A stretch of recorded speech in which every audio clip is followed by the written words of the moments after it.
Hello అండి. Welcome back to my channel. ఏంటండి డబ్బాలు చూపిస్తున్నాను అనుకుంటున్నారా? నేనైతే ఊరు నుండి వస్తూ ఇక్కడ దొరకనివి ఇంకా మా ఇంట్లో ఉండేవైతే కొన్ని సరుకులైతే తెచ్చుకున్నానండి. అవేంటో చూపిస్తాను రండి. ఇది మినపప్పు అండి. ఇది ఇక్కడ దొరుకుతుంది కానీ ఇంట్లో ఉందని చెప్పి తీసుకొచ్చానండి. ఇవి మా పొలంలో పండినవే. మినువులన్నీ కడిగి వాటిని ఆరబెట్టి వాటిలో రాయలన్నీ ఏరి మిల్లుకి ఇస్తే ఇలా గుళ్ళులాగా ఇస్తారండి. నార్మల్ పప్పు తీసుకొస్తే ఇంకా కడగడానికి ఇబ్బంది అవుతుందని చెప్పి మా అత్తయ్య అయితే ఇలా చేసి ఇచ్చిందండి. ఇదైతే చింతపండు అండి. ఇది రేర్ అండి. అస్సలు దొరకదు. దొరికిన పావు రూ. 50 అలా అమ్ముతారండి. నేనైతే 2 కేజెస్ అయితే తెచ్చుకున్నానండి. ఇది ఇడ్లీ రవ్వ అండి. ఇడ్లీ రవ్వ కూడా 3 కేజెస్ తెచ్చాను. ఇంకా నేను ఎప్పుడు తీసుకున్నా బెల్ కంపెనీయే తీసుకుంటాను. ఇంకా ఇది సరిపోదండి. మా ఆయన అన్నారు మన వాళ్ళు ఎవరైనా లీవ్కి వెళ్తే అప్పుడు తెప్పించుకుందాంలే, లగేజ్ ఎక్కువైపోద్దని చెప్పారండి. ఇవైతే మినపబడియాలండి. ఇవి మా ఇంట్లో చేసినవే. మేము ఎలాగో వెళ్ళిపోతామని చెప్పి మా అత్తయ్య అయితే ఇవి మాకు చేసి ఇచ్చిందండి. కొంచెమే చేశాను. కర్రీస్ ఏం లేనప్పుడు ఇవైతే బాగా యూజ్ అవుతాయండి. టేస్ట్ కూడా చాలా బాగుంటుంది.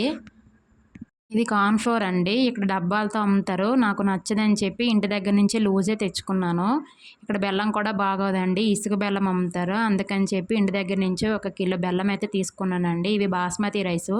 శ్రీకాకుళం మార్ట్లో తీసుకున్నాను. కిలో రూ. 90కి వచ్చాయి. ఇంటి దగ్గర చేసుకుందామని తెచ్చాను కానీ అక్కడ చేయలేదని చెప్పి ఇక్కడ పట్టుకొచ్చానండి. ఇవి యెల్లో బఠానీ అండి. ఇక్కడ యెల్లో బఠానీ ఉండదు. గ్రీన్ బఠానీయే దొరుకుతుంది. మాకు ఇంకా గ్రీన్ బఠానీ నచ్చదని చెప్పి యెల్లో బఠానీయే తెచ్చుకున్నానండి. 1 కిలో అయితే తీసుకొచ్చాను. ఇంకా బియ్యం పిండి, సోడిపిండి కూడా తీసుకొచ్చానండి. బియ్యం పిండి దేనికైనా అవసరం అవుతుందని చెప్పి తెచ్చానండి. ఇంకా సోడిపిండి అయితే అంబలు చేసుకుంటానని చెప్పి తీసుకొచ్చానండి.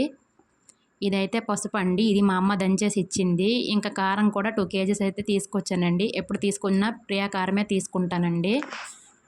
నెక్స్ట్ ఇవైతే కారం పూస అండ్ జంతికలండి. ఇవైతే మేము వెళ్ళిపోతామని చెప్పి మా అమ్మ తీసుకొని వచ్చిందండి.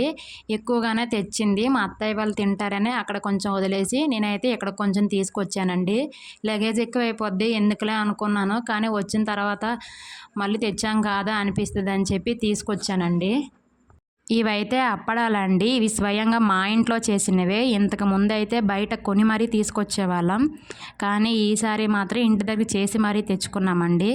ఇంకా చెప్పాలంటే మేము మళ్ళీ సంక్రాంతికి వెళ్తాం. అప్పటి వరకు అయితే ఇడ్లీ నూక, చింతపండు అస్సలు సరిపోదండి.